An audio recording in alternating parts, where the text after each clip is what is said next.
कर्पूरगौरं करुणावतारं संसारसारं भुजगेन्द्रहारं सदा वसन्तं हृदयारविन्दे भवं भवानी सहितं नमामि।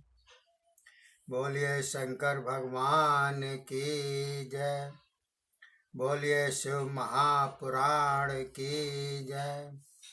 बोलिए हिंदू सनातन धर्म की जय।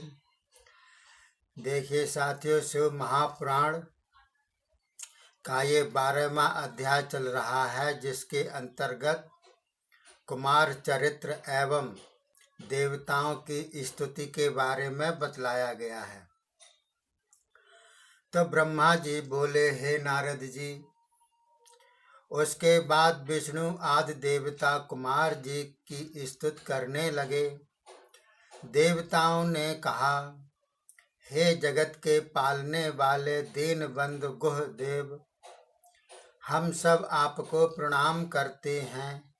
हे प्रभु, आप ही इस जगत को उत्पन्न करते हो और पालना करते हो, फिर संहार भी करते हो।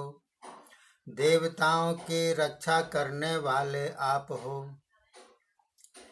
आप हम पर प्रसन्न हो और हमारे सर्वदा रक्षा करते रहो। हे ईश्वर, आपने परिवार के साथ तारकासुर वध करके हम सब देवताओं की रक्षा कर ली,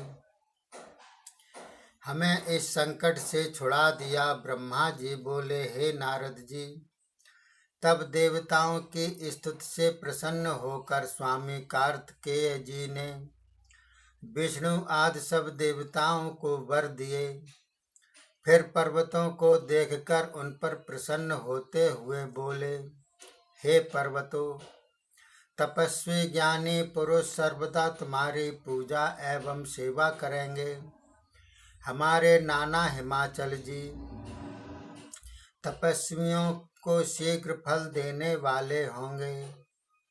मेरे वचनों करके भगवान शंकर के विशेष रूप लिंग यहीं पर स्थिर रहेंगे। तब देवता कहने लगे, आपने यह उत्तम वर दिए। हे कुमार जी, हम आपका धन्यवाद करते हैं। आपने तारकासुर का वध करके चराचर जगत को एवं हम लोगों को सुखी कर दिया। इस समय आप अपने माता पिता के दर्शन के लिए कैलाश पर पधारें। ब्रह्मा जी बोले, हे नारद जी। इस प्रकार कुमार जी तथा ब्रह्मा विष्णु आदि देवता सबके सब कैलाश पर्वत पर पहुँचे। वहाँ परम प्रसन्नता से सब देवताओं ने शिव पार्वती को हाथ जोड़कर प्रणाम किया। तब शिव पार्वती जी ने अपने प्रिय पुत्र को अपने सामने प्रणाम करते देख अति प्रसन्न होकर उसे गोद में उठा लिया। उसके मस्तक को सूंघते हुए उसका चुम्बन करने लगे। श्री पार्वती जी ने पुत्र को गोद में लेकर प्यार किया, मुख चुम्बन किया।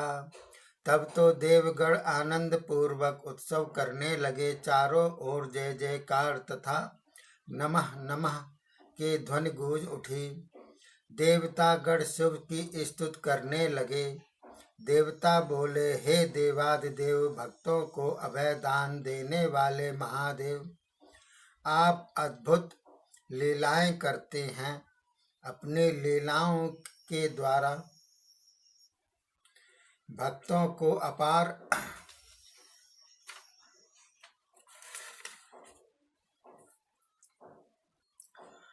आनंद देते हैं। हे प्रभु, हम सब आपकी शरण में आए हैं। आपको हमारा प्रणाम हो। ब्रह्मा जी बोले, हे नारद जी। इस प्रकार विष्णु आदि देवताओं की स्तुति सुनकर भगवान शंकर अतीव प्रसन्न हुए और बोले, हे विष्णु जी तथा अन्य देवताओं, मैं तो सर्वदा सर्वकाल में तुम लोगों की एवं जगत की रक्षा करता आ रहा हूँ। अब जब जब भी आप लोगों को कोई कष्ट हो, मेरी शरण में आ जाने से आपके कष्टों की निवृत्ति हो जाएगी। मैं सब प्रकार से आपकी रक्षा करूँगा। इस प्रकार भगवान शंकर ने सबको आश्वासन दिया।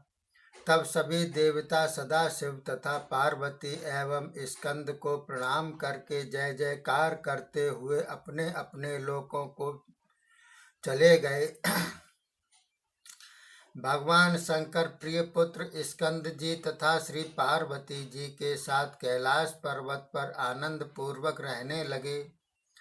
ब्रह्मा जी बोले, हे नारद जी, यह अद्भुत कुमार चरित्र शिव भक्तों को सुख देने वाला मैंने आपको सुना दिया। अब आप क्या सुनना चाहते हैं? बोलिए शंकर भगवान की जय। अब ये 13वां अध्याय है जिसमें श्री गणेश जी की उत्पत्ति का वर्णन दिया हुआ है।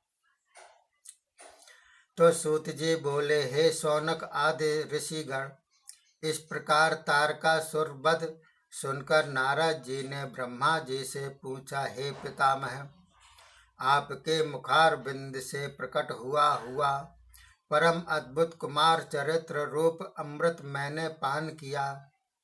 अब मैं गणपति चरित्र सुनना चाहता हूँ, उनका जन्म एवं उनके चरित्र सुनाइए। इस प्रकार नारद जी के वचन सुनकर ब्रह्मा जी प्रसन्न होते हुए श्री शिव जी का स्मरण करके बोले, हे नारद जी, कल्प भेद से श्री गणेश जी के अनंत जन्म कहे गए हैं, किंतु मैं श्वेत कल्प के अनुसार श्री गणेश जी के जन्म की कथा सुनाता हूँ। भगवान शंकर ने ही स्वयं उनका सिर काटा है, यही प्रसंग इसमें होगा। सावधान होकर सुनो। एक समय श्री पार्वती जी ने जया विजया सखियों से विचार किया कि भगवान रुद्र जी ने अपने अनेकों गण प्रकट किए हैं, नंदी भृंगी आदि। वे तो केवल द्वार पर ही रहते हैं, उनका भीतर आगमन ही नहीं हो सकता। हमें तो इस प्रकार के गण चाहिए जो भीतर भी आ जा सकें। इसी कारण हम हो क्यों ना ऐसे गण प्रकट करें। श्री पार्वती जी ने यह कहकर सखियों से सम्मति ले ली। इसके बाद कभी श्री महादेव जी भीतर आने लगे, तब द्वार पर बैठे हुए नंदी आदि गणों ने उन्हें रोका, किंतु श्री महादेव जी तो उन्हें फटकार कर भीतर चले ही आए। उस समय श्री पार्वती जी स्नान कर रही थीं। सदाशिव को आता देख अत्यंत लज्जित हो गईं। तब उनके मन में विचार हुआ कि मैं एक ऐसा सेवक उत्पन्न करूं जो मेरी आज्ञा को पूर्णतया पालन करे। ऐसा सोचकर उन्होंने अपने शरीर का मैल उतार कर उससे सब लक्षणों से सुंदर एक पुरुष रचकर तैयार किया। उसमें जीव डाल कर वस्त्र आभूषणों से उसे सुसज्जित कर दिया और कहा कि हे बालक, तुम मेरे प्रिय पुत्र गणेश हो। तब अपनी माता पार्वती जी को प्रणाम करके गणेश जी कहने लगे, हे मातेश्वरी, आज्ञा करो मैं आपकी क्या सेवा करूं। श्री पार्वती जी ने आज्ञा की कि हे पुत्र, तुम मेरे द्वारपाल होकर द्वार पर बैठे रहो। मेरी आज्ञा के बिना कोई भी अंदर ना आने पाए। यह कहकर श्री पार्वती ने उसे एक दृढ़ लठ देकर उसका मुख चुम्बन आलिंगन करके द्वार पर बैठा दिया। तब अचानक ही वहां श्री महादेव जी आ गए। उस समय भी श्री पार्वती जी भीतर स्नान कर रही थीं। तब श्री महादेव जी को गणेश जी ने कहा कि आप माता जी की आज्ञा के बिना भीतर नहीं जा सकते। इस समय श्री मातेश्वरी स्नान कर रही हैं। इतना कहने पर भी श्री महादेव जी भीतर आने लगे। तब तो गणेश जी ने अपने हाथ में लाठी संभाल ली और रोकने का प्रयत्न करने लगा। तब महादेव जी ने बोला, अरे मूर्ख, तू किसे रोक रहा है? तू मुझे नहीं जानता क्या? मैं स्वयं शिव हूँ। हे नारद जी, भगवान शंकर के ऐसा कहने पर भी गणेश जी ने हाथ की लठिया से एक बार ताड़ना तो कर दी। तब श्री शंकर जी कहने लगे, तू महामूर्ख है, गृहपति शिव को भी नहीं जानता। मैं गिरजापति महादेव हूँ, अपने घर में प्रवेश कर रहा हूँ। इतना कहकर श्री महादेव जी फिर अंदर जाने लगे। तब तो दूसरी बार उस बालक ने वह लठिया शिव जी पर जमा ही दी। तब भगवान शंकर क्रोध में आकर अपने गणों से कहने लगे, देखो यह मूर्ख कौन है जो मेरे साथ इस प्रकार का नीच व्यवहार कर रहा है।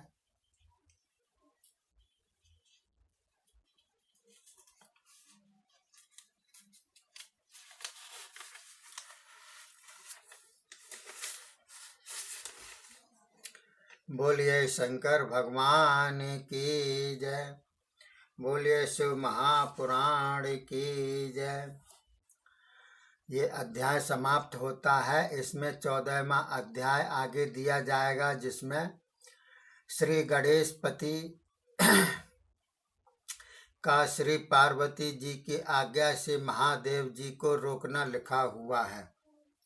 तब तक के लिए धन्यवाद। जय हिंद, जय भारत।